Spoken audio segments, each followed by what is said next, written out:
नमस्कार all students. मैं हूं आदर्श त्रिपाठी और आप सभी का स्वागत है क्लास स्टूडेंट एस्पायरेंट हमारे जो चैनल है। आज हम फिजिक्स में एक वोल्टेज रेजिस्टेंस और करंट पर बात करने वाले हैं, जो कि 10th के सिलेबस एक जिसमें दो सारणी दी रहता था, श्रेणी क्रम और समांतर क्रम में सवाल कर रेजिस्टेंस निकालते थे। लेकिन हम आज उससे थोड़ा सा बढ़कर 11th क्लास में और 12th क्लास में जो कि दिया रहता है, उस क्वेश्चन को हम फैराडे के सेकंड लॉ पर बेस्ड पर हम काम करते हैं, सॉल्व करते हैं। तो किस तरह से एक सॉल्यूशन निकालते हैं, रेजिस्टेंस निकालना हो या फिर उसमें करंट निकालना हो, वोल्टेज निकालना हो, ठीक है। तो उसमें कई कई सारे लूप दिए रहते हैं, उस लूप का करना रहता है। किस तरह से, पहले तो हम डायग्राम के थ्रू बताएंगे कि किस तरह से जो ये क्वेश्चन है थोड़ा सा उससे 10th के सिलेबस से थोड़ा सा आगे है। जैसे यहाँ से एक बैटरी लगा दिया जाता है, ठीक है। एक बैटरी है, तो यहाँ से जब बैटरी शुरुआत करते हैं तो यहाँ से जाता है करंट, ठीक है। तो करंट जाता है तो रेजिस्टेंस यहाँ पे मान के चलो कि एक रेजिस्टेंस होता है, और यहाँ से फिर जा जाता है तार, और यहाँ से फिर एक तार जाता है, और दो भागों में डिवाइड हो जाता है, समझ लीजिए। और यहाँ पर एक रेजिस्टेंस फिर से यहाँ पर होता है, और तीसरा मिलकर यहाँ पर क्या होता है आपका, यहाँ पे फिर एक बैटरी लगा दिया जाता है E2, दूसरा बैटरी है E2, और यहाँ पर एक रेजिस्टेंस है फिर से। तो ये समझ लीजिए कि अगर ये बीच में नहीं होता तो सिंपल हम इसको श्रेणी क्रम में कर देते, जैसा कि हम 10th क्लास में करते हुए थे। लेकिन अगर इन तारों के बीच में एक तार जुड़ गया हुआ है एक्स्ट्रा, ये रहा, ठीक है, यहाँ पर एक प्रतिरोध है दोनों के बीच में, तो ये थोड़ा सा इसमें दो लूप दिखाई दे रहे हैं। फर्स्ट लूप आपका ये है और सेकंड लूप आपका ये है। तो इस तरह के क्वेश्चन तो नॉर्मल हट गए श्रेणी से, समांतर क्रम श्रेणी क्रम से। तो यहाँ पर इस तरह के क्वेश्चन को लूप में डिवाइड करेंगे, और फैराडे का सेकंड लॉ, जो कि आप 12th क्लास में हो पढ़े होंगे, 11th और 12th में। हाँ, ये क्वेश्चन वेरी इंपॉर्टेंट फॉर वो student who is going to attempt in 12th class in board exam for all CBSE boards and UP board, and also for SSC board student, very important। तो मान के चलिए कि चलो ठीक है, हम इस तरह के क्वेश्चन को सॉल्व करते हैं। यहाँ पर चलिए E1 जो दिया हुआ है आपका 6 वोल्ट दिया हुआ है, और E2 दिया हुआ है आपका 4 वोल्ट।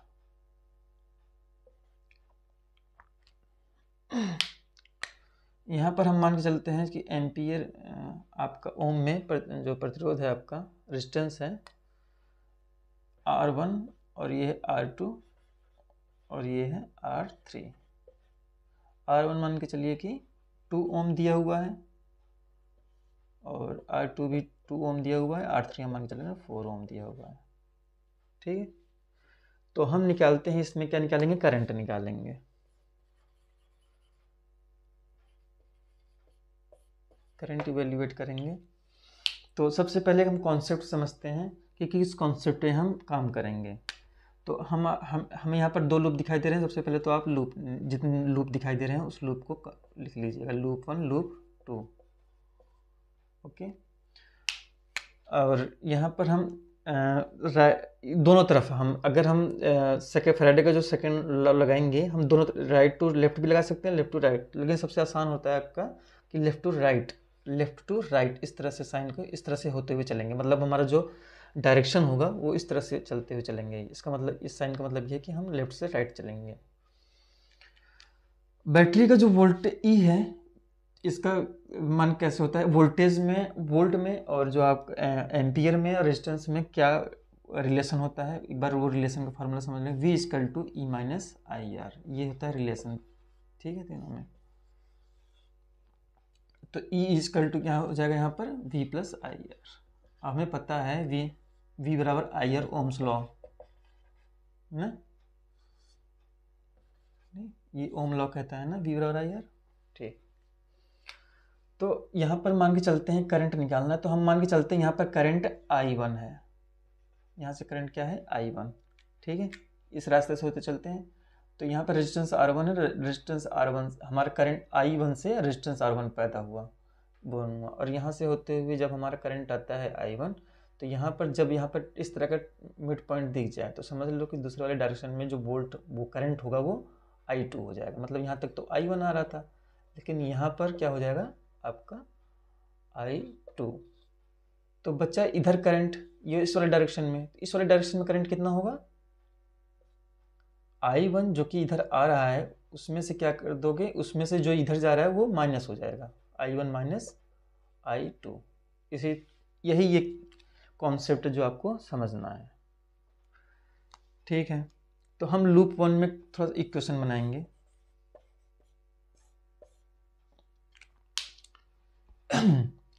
तो यहाँ पर जो वोल्टेज है E है, E जो हमारा बैटरी लगा हुआ है E1, E1 ऐसे कर लेंगे E1, ठीक है। उसके बाद माइनस का साइन लगाएंगे, उसके बाद V बराबर IR। तो यहाँ पे तो उसके बाद जब हम अगले नेक्स्ट टाइम में चलेंगे तो यहाँ इस वैल्यू में V बराबर 0, E इक्वल टू IR, इस तरह से समझिएगा। तो V मन IR, तो I कितना दिया हुआ है, I1 दिया हुआ है, और R कितना दिया हुआ है, R1, ठीक है। और फिर ये करंट यहाँ ऐसे जाता है इस तरफ, इस तरफ से होते हुए इस तरफ आ जाएंगे, ठीक, क्योंकि लूप हमारा इस तरह से काम कर रहा है, ठीक है।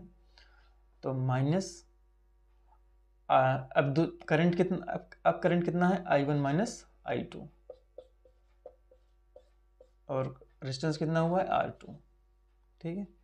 और अब इसके बाद देखिए वापस इधर ऐसे चले जाएंगे, वापस ऐसे होते हुए ऐसे चले जाएंगे, तो बराबर 0, ठीक है। ये equation number first. Equation number second, अब यहाँ अब इस लूप में आ जाते हैं, लूप सेकंड में जो हमारा यहाँ से शुरू होता है, यहाँ तक तो कंप्लीट हो गया।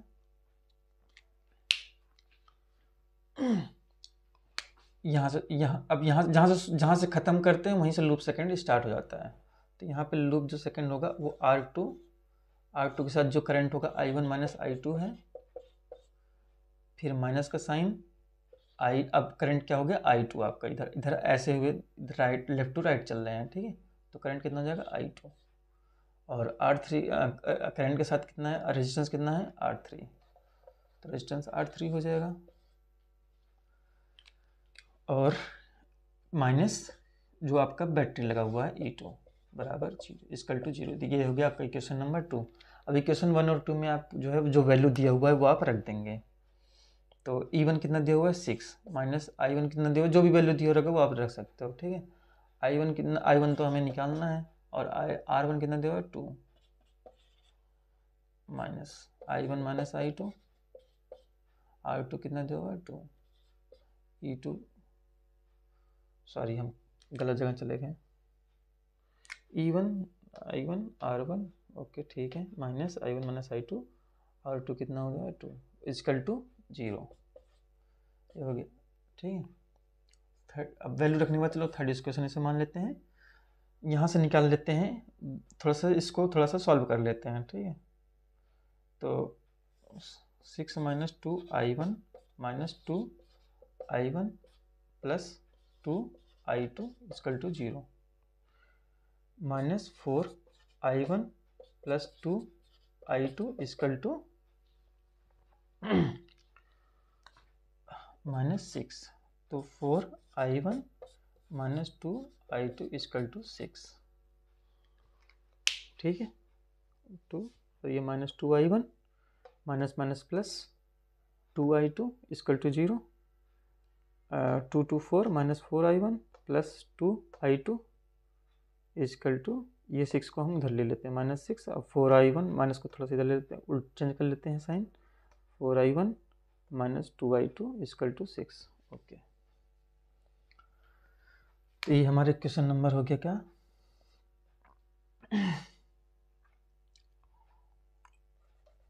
3, इसे ले लेते हैं 3।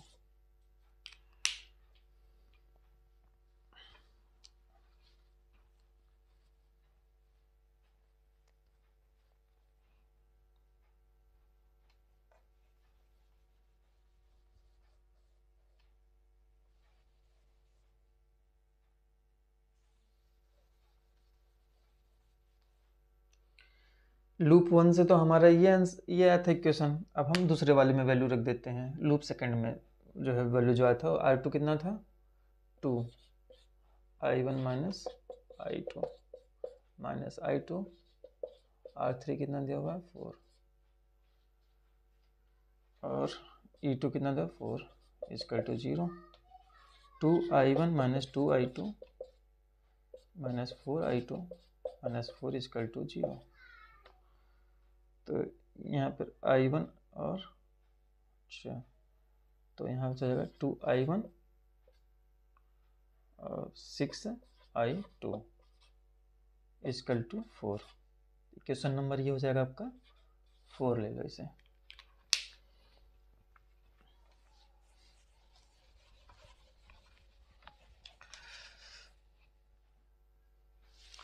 अब दोनों इक्वेशन को सॉल्व कर लेते हैं। 4 वाले इक्वेशन में हम 2 की मल्टीप्लाई कर देंगे तो क्या हो जाएगा 4I1 माइनस 12I2 8 4, और सेकेंड वाले इक्वेशन को लिख देते हैं 4I1 minus 2I2 is equal to 6। Minus कर देते हैं, कट जाएगा माइनस, ये माइनस माइनस प्लस हो जाएगा, प्लस बड़ी संख्या का साइन और ये घट जाएगा तो 10 आ जाएगा। 10I2 is equal to minus 12। तो I2 का मान कितना आ जाएगा आपका 2/10, 1/5। माइनस में वैल्यू इसका कोई मतलब होता नहीं है, तो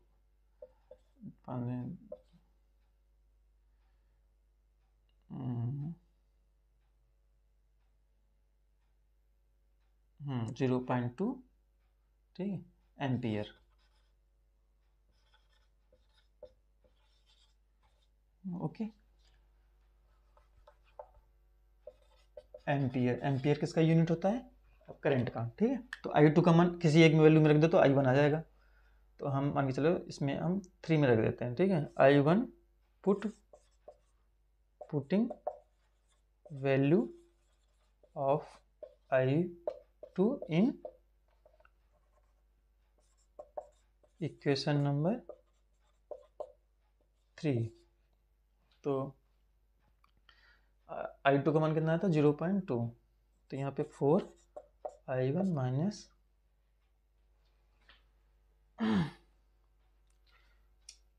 0.2, तो 0.4 equal to 6, 4I1 equal to 6 plus 0.4, तो 6.4, I1 कितना हो गया आपका 6.4/4, कितना आ जाएगा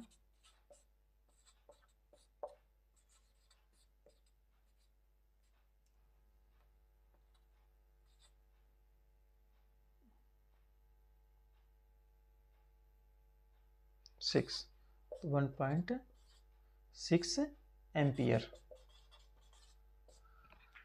ओके, तो हम किस तरह से सॉल्व करें, ये आपका मैथमेटिकल कॉन्सेप्ट है, क्लियर होना चाहिए। इक्वेशन को किस तरह सॉल्व करें, लेकिन सबसे इम्पोर्टेंट बात है कि हम इक्वेशन को किस तरह से लाएंगे। तो वो है हमारा फैराडे का सेकेंड लॉ, जो कि हम लूप, पहले तो हम लूप देखेंगे, उसके बाद हम लूप को अप्लाई करेंगे लेफ्ट टू राइट। उसके बाद हम देखते हैं कि V इक्वल टू E-IR। तो हम सबसे पहले देखेंगे कि हमारा स्टार्टिंग पॉइंट कहाँ से है। तो हमारे जहाँ से बैटरी शुरू होता है, तो बैटरी यहाँ से है तो E1, तो E1 माइनस, उसके बाद V equal to V plus IR, और यहाँ से उसके बाद V0 ले लेते हैं तो IR ले लेंगे, ठीक है, माइनस I जो रेजिस्टेंस और करंट का मल्टीप्लाई होगा, रेजिस्टेंस और करंट का, प्रतिरोध और धारा का मल्टीप्लाई करेंगे, ठीक है। उसके बाद माइनस का साइन लगाते हुए आगे बढ़ते चले जाएंगे। तो इस वाले लूप का एक लूप बन जाता है, यहाँ से होते हुए ऐसे चलेंगे इस तरफ, और दूसरे लूप में जब चलेंगे तो हमारा क्या हो जाएगा, यहाँ से जहाँ से शुरू खत्म होगा वहीं से शुरुआत कर देंगे सेकेंड लूप में। तो यहाँ पर रेजिस्टेंस और करंट है, रेजिस्टेंस कितना है R2 और करंट है I1 माइनस I2। फिर यहाँ पर माइनस रेजिस्टेंस है 4 और करंट है I2, माइनस फिर आपका बैटरी जो होगा 4 इक्वल टू 0। तो ऐसे दो इक्वेशन बनाएंगे। उसके बाद हम जिस तरह से सॉल्व किए हैं इक्वेशन को, दोनों इक्वेशन को सॉल्व कर देंगे, यहाँ से हमारा एम्पियर आ जाएगा। और किसी क्वेश्चन में क्या होगा कि आपको I1 दे दिया रहेगा, मतलब करंट दे दिया रहेगा, तो वहाँ पे रेजिस्टेंस को मिसिंग कर देंगे, तो उसमें घबराइएगा नहीं, वो भी इसी इक्वेशन से ऐसे ही सॉल्व करेंगे।